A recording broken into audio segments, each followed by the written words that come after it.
Dunia saat ini sedang terserang wabah COVID-19. Tak hanya menyebabkan penduduk bumi jatuh sakit, hingga meninggal, pandemi COVID-19 diyakini membawa perekonomian global terseret ke dalam jurang resesi dan sekaligus mimpi buruk bagi ekonomi tanah air kian nyata. Selengkapnya akan kami ulas dalam Gegara Corona Ekonomi Dunia Merana.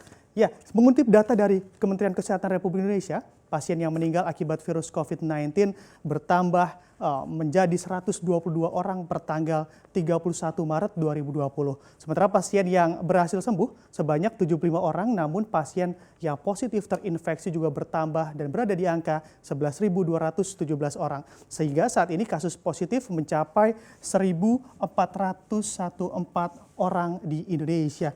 Dan juga atas hal ini, Lembaga Dana Moneter Internasional atau IMF mengatakan bahwa prospek pertumbuhan ekonomi dalam beberapa tahun terakhir masih lambat dan belum menunjukkan tanda-tanda pemulihan. Lembaga yang berbasis di Amerika Serikat ini bahkan memangkas proyeksi pertumbuhan ekonomi global menjadi 2,9% di 2019. Dan juga sebelumnya pada Oktober lalu, IMF juga memproyeksikan bahwa pertumbuhan ekonomi begitu di tahun 2020 menjadi 3,3% untuk tahun 2020. Sebelumnya pada Oktober lalu IMF juga memproyeksikan pertumbuhan global di angka 3% untuk 2019 dan 3,4%. Lembaga ini menyebut revisi ke bawah sebagian besar disebabkan oleh lebih rendahnya pertumbuhan di negara-negara berkembang seperti India, yang biasanya negara berkembang lebih tidak stabil kondisi perekonomiannya. Serupa dengan IMF, The Economist Intelligence Unit atau EIU, juga melihat kondisi ekonomi ini ke depan akan suram. Terlebih dua negara perekonomian terbesar di muka bumi, yakni Amerika Serikat dan juga China, menjadi negara dengan jumlah kasus COVID-19 paling banyak. Bukan hanya rantai pasok saja yang terdampak, namun permintaan global juga ikut turun. Dan EIU ini juga meramal perekonomian global akan terkontraksi 2,2% pada tahun 2020. Padahal perkiraan PDB global sebelumnya diramal tumbuh 2,3%. Dan juga selanjutnya, ini adalah proyeksi PDB negara terdampak COVID-19. Setelah melihat kondisi ekonomi global, saya akan mengajak Anda untuk melihat bagaimanakah kondisi perekonomian negara-negara terdampak COVID-19 yang cukup parah. Kita mulai dari China begitu. Dan juga ibu kota Wuhan, ibu kota provinsi Hubei, Republik Rakyat Tiongkok mendadak terkenal seantero dunia. Kota berpenduduk sekitar 9 juta jiwa itu menjadi kota yang pertama kali terkena serangan virus corona atau COVID-19 ini. Virus yang diduga berasal dari hewan itu kemudian mewabah dan merenggut ribuan korban jiwa. Tak hanya daratan Tiongkok, virus COVID-19 juga menyebar ke 108 negara hingga Maret 2020. Organisasi Kesehatan Dunia WHO juga telah mengumumkan bahwa COVID-19 saat ini statusnya telah menjadi pandemi global pada 11 Maret 2020. Atas hal ini pula sejumlah negara mengambil langkah guna mencegah masuknya virus yang menyebabkan demam dan penyakit pneumonia tersebut. Bila dikaji lebih dalam, kota Wuhan adalah kota yang menjadi pusat ekonomi di Republik Rakyat Tiongkok atau RRT. Berdasarkan data, produk domestik bruto atau PDB kota Wuhan mencapai 1,48 triliun yuan pada 2018. Jumlah tersebut mencapai 1,6% dari total PDB Tiongkok sebesar 90,03 triliun yuan. Dengan besaran PDB tersebut, kota Wuhan termasuk dalam 10 besar kota dengan ekonomi terbesar di Tiongkok. Pada tahun lalu, data menunjukkan PDB di Tiongkok tumbuh sebesar 6,1% atau yang terendah dalam 29 tahun. Dengan merebaknya wabah corona, perekonomian Tiongkok dipastikan akan terjerembab ke level terbawah dalam 3 dasawarsa terakhir. Dan juga EI pun memangkas pertumbuhan ekonomi Tiongkok menjadi 5,4% pada 2020. Angka ini lebih rendah dari prediksi sebelumnya, yakni sebesar 5,9%.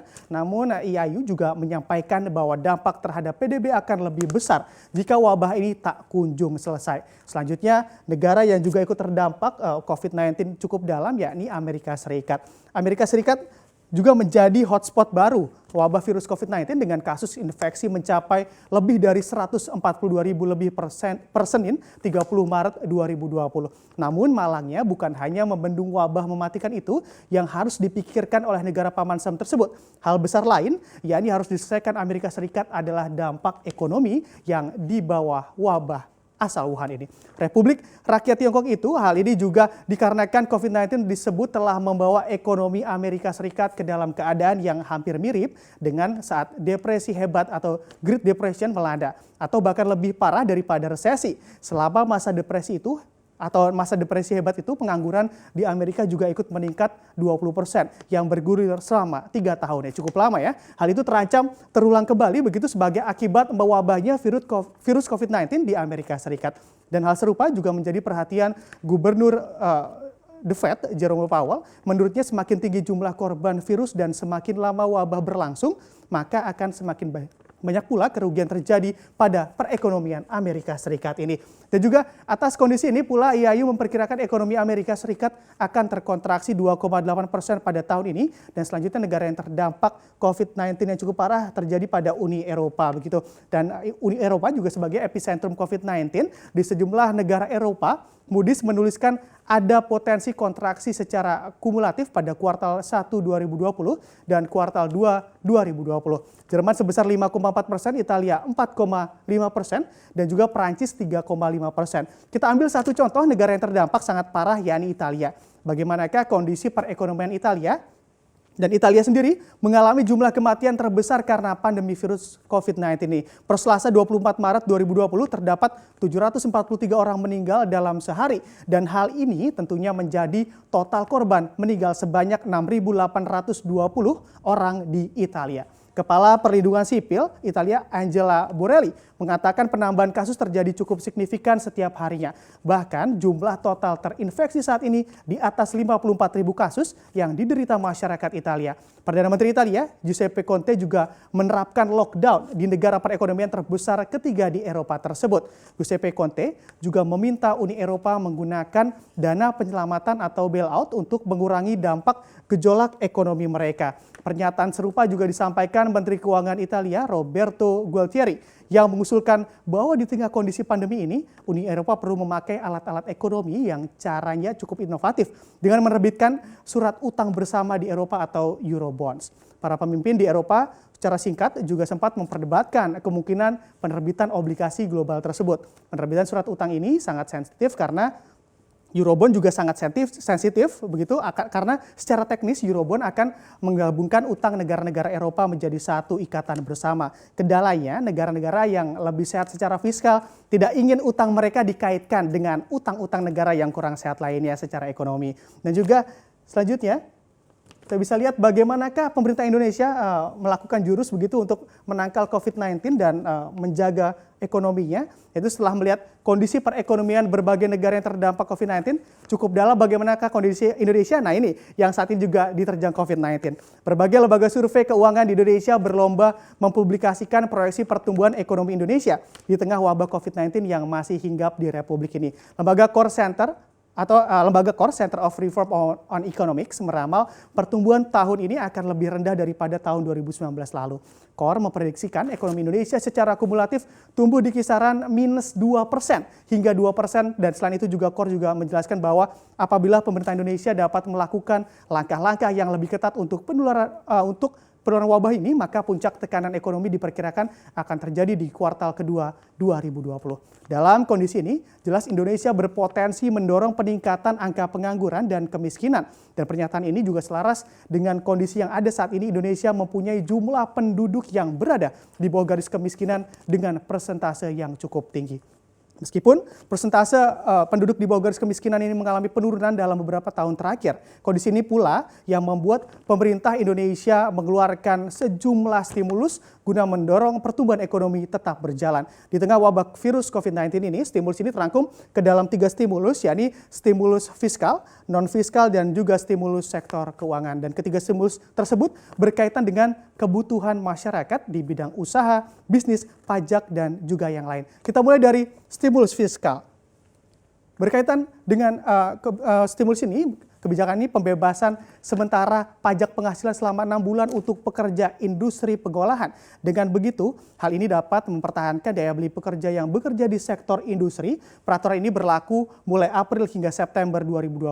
Lalu pemerintah juga membebaskan pajak restoran dan hotel selama 6 bulan. Kebijakan tersebut diberlakukan untuk 10 destinasi wisata dan 33 kota atau kabupaten. Peraturan ini berlaku mulai April hingga September 2020. Lainnya, pemerintah juga mengeluarkan kocek sampai 300 miliar dari APBN guna memberi diskon tiket penerbangan hingga 50% untuk setiap 25% kursi pesawat yang dari dan menuju 10 tempat wisata utama, dan masih banyak lagi stimulus fiskal yang digelontorkan oleh pemerintah guna menjaga perekonomian pada stimulus ini. Dan selanjutnya, stimulus yang digunakan oleh pemerintah yakni stimulus non-fiskal, begitu dikeluarkan pemerintah guna menjaga kegiatan ekspor impor di tengah wabah COVID-19 ini, seperti percepatan proses ekspor impor bagi para pelaku usaha yang memiliki reputasi baik, dan juga proses percepatan ekspor impor dengan National Logistic System. Dan yang terakhir, yakni stimulus sektor keuangan. Dan juga sektor keuangan ini guna membantu sektor ekonomi tentunya, dalam hal ini yakni OJK mengeluarkan kelonggaran bagi emiten untuk melakukan buyback saham tanpa melalui mekanisme rapat umum pemegang saham atau RUPS. Lalu juga adanya kelonggaran restrukturisasi kredit dari OJK dan relaksasi pembayar untuk iuran program jaminan sosial pada tenaga kerja yang bekerja di sektor yang terkena dampak COVID-19. Nah, dengan berbagai jurus pemerintah ini yang saya telah jelaskan tadi, diharap ekonomi Indonesia akan tetap bisa terjaga walau wabah pandemi COVID-19 masih hinggap di tubuh Republik ini.